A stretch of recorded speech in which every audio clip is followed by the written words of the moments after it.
ആൺകൂനൻ തിമിംഗലത്തിന്റെ യാത്ര റെക്കോർഡിലേക്ക് കടന്ന സംഭവം ഒന്നറിഞ്ഞാലോ?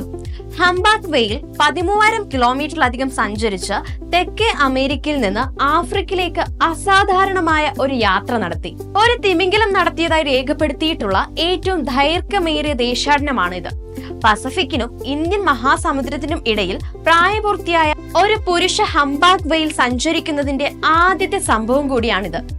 ആദ്യം 2013 കൊളംബിയയ്ക്ക് സമീപവും 2017 വീണ്ടും കൊളംബിയയ്ക്ക് സമീപമുള്ള പസഫിക് സമുദ്രത്തിൽ ആദ്യമായി കണ്ടെത്തിയിരുന്നു.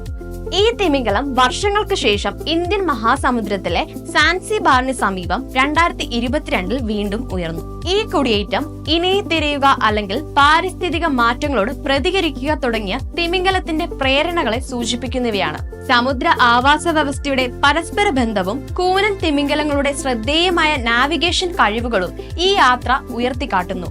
ഇതുവരെ രേഖപ്പെടുത്തിയിട്ടുള്ളവയിൽ വെച്ച് ഏറ്റവും ദൈർഘ്യമേറിയ കുടിയേറ്റങ്ങളിൽ ഒന്നായി ഒരു കൂനൻ തിമിംഗലം ട്രാക്ക് ചെയ്യപ്പെട്ടു എന്നത് വലിയൊരു സംഭവം തന്നെയാണ്.